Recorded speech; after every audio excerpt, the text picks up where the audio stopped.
Yo gamers, this is legendarma TV. This video will be quite chill, as we're going to have a little Q&A regarding Vindictus. Throughout my experience of playing, streaming, and interacting with players, a lot of questions been and kept on being asked, so I decided it would be quite useful to have a list of popular questions about the game. So let's go. Is Vindictus a dead game, and is it worth playing? Perhaps the most asked classic question about any game that's been there for a while. In short, is it dead? Far from that. If you look at Steam charts, it seems like it is, but you need to also take into account the fact that Nexon Launcher exists and the vast majority of players use it. I would estimate Western region's population to at least between 1 and 2,000 total, while Korean server has more than 5,000 players there. Now, is it worth playing? The answer to that is it never hurts to try or retry. If you used to play this game long time ago, it surely will feel like a completely different game while still retaining its soul.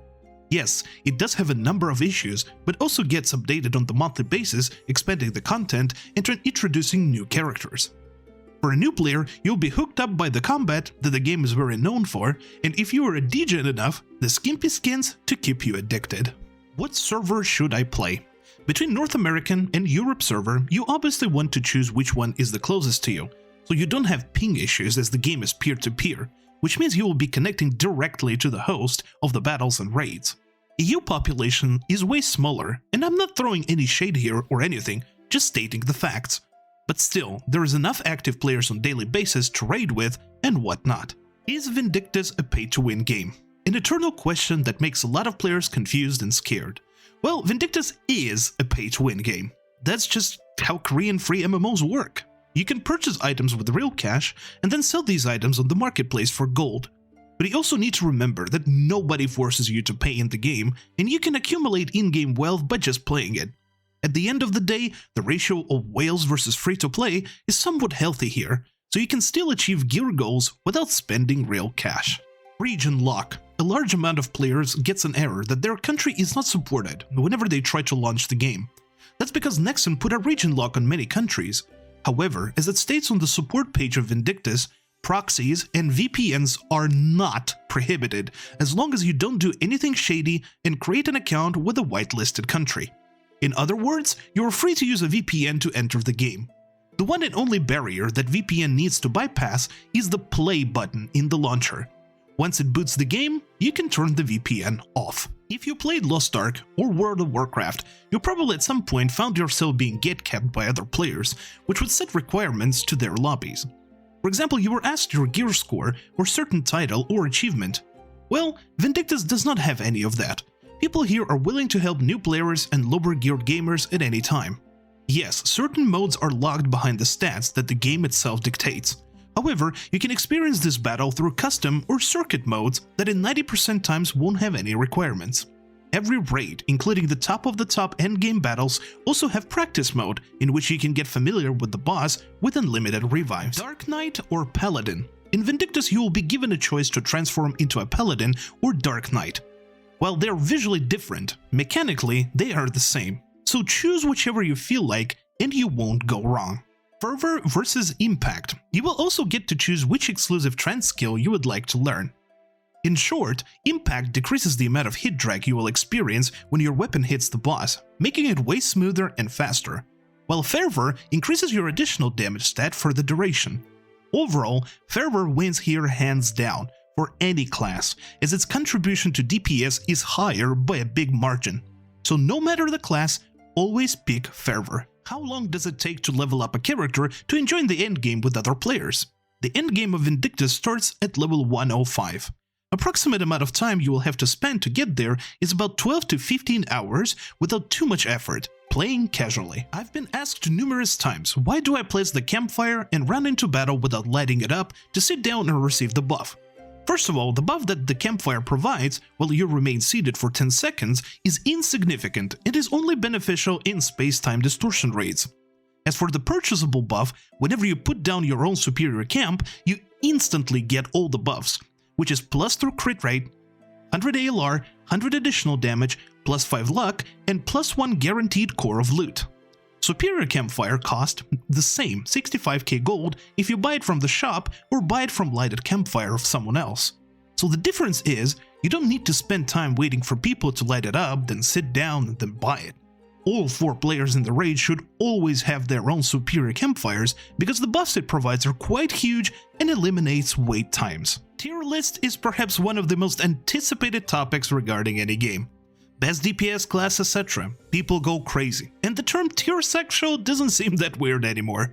And while tier list is a very subjective and controversial topic, the only reason I haven't made one yet is because currently the classes are undergoing yet another balance, and the game director announced that in near future many classes will receive utility changes. This might lead to classes losing some of the skills, get abilities reworked, and maybe receive new ones. Also, classes perform differently in different content and mode. Some classes excel in solo, while fall behind in party play. Some have great utility in regular circuits and lose it in Hero Plus, etc. Regardless, I might make a series of tier lists in different contents soon, but for now, check out my quick one. Remember that this is subjective and focuses mostly on damage, and I can't stretch this enough, average skill of a player. If you're a certified tryhard and sweatlord, you can play these classes and easily move any of them from this list a tier higher. Vindictus is quite an unoptimized game, and very often, even with good computers, you can experience FPS drops and whatnot. Here's the list of settings that was originally made by Venerator, but later updated by Laos Dude, so big thanks and shout out to them. This should help you stabilize your FPS without affecting the graphics too much. Many returnees wonder what has changed in the game. While the soul of Vindictus remains being the action combat MMO, there's been quite a lot of quality of life changes. For example, the game now has a pity system for each raid. So whenever you don't get a drop, your meter raises and eventually you will get a guaranteed rare drop from the boss. This one is not ideal and can still be frustrating, but its presence is welcomed nevertheless. Another great tool that has been added is gear share and gear transfer. While the former allows you to share your gear to an alt to experience the character and simply have a break from your main, the latter allows you to switch mains completely. Iron Lacquer has been eased up, Redeemer's progression for permanent stats sped up, free gear at level 105, play guide with useful items for progression, account-wide wallet to store your gold in one place, artifacts now drop from raids or can be bought with daily tickets, runes on marketplace, and many more. Why everyone hates on Bokais? The thing is, every boss has a hidden aggro meter, and it just happens that Bokai, being ranged at getting pushed back every magnum shot, ends up being far away, which in return generates a ton of aggro, resulting in the boss chasing them down. This is frustrating for every melee character which dominates the scene. And it's not just Bokai, Letty, Chainblade Vela, Staff Eevee, even Sharon, if played ranged, can trigger anti-range moves and make the boss run all over the place. And while the former you can put up with as melee in regular raids, but it's still annoying, the latter possesses fatal threat to the whole party in in-game content like space-time raids.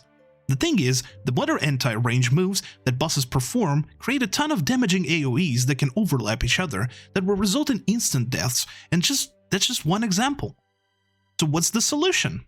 Play mid-range. You will still be away from all melee attacks, and if you draw aggro, it won't proc anti-range moves too often, and will still give you a chance to react to attacks without your teammates molding over your positioning. And finally, just my own thoughts on what this game is lacking, and perhaps you guys would agree with me too. First of all, the bane of new players' experience in Vindictus is the leveling. It's long, it's steamrolled, and eventually it gets boring, and numerous amount of players quit before level 60. And if they somehow endure that boredom, they enter Season 3 and get destroyed because the first half of the game requires you to play one-handed while watching anime on second screen and whatnot. Ideally, I would remove Season 1 and 2 altogether and make you start from Season 3 at level 90. The battles from 1 and 2 can stay, so does the story, so if there's some lore enjoyer, they could read the story from a specific NPC and visit the battles whenever they feel like it. Number 2 is class test grounds. It's quite hard for a new player to pick up a main, given they have no idea which character does what. Also, the roster is quite large already, 24 characters, and some of them have 2 weapon specializations. This all leads to major confusion. But what really sucks is that most of the characters right off the bat feel lackluster because you need to level up their certain skills to unlock combos, and low amount of speed will just feel boring and unsatisfying. I've heard it so many times, the players just get discouraged when they ask who should they main and get a reply, level them all to see what you like. Until you level up all their skills, you have to level up to 60, which already takes a lot of time, and then eventually there is a chance you won't like it at all. So I would like developers to create test grounds. Let's say you choose a character, then you'll be asked if you want to try it out. In these test ground, place a target dummy, just like in personal training site in-game, and make that character be level 100, with all skills maxed, and have decent attack speed so people can at least see the character in action and figure if it fits their style or not. This is really needed. And lastly, not so long ago, the game introduced the Hero Plus mode. If you do regular mode bosses, you will have to defeat them twice a day. With Hero Plus, one run counts as 2, and you get double the rewards.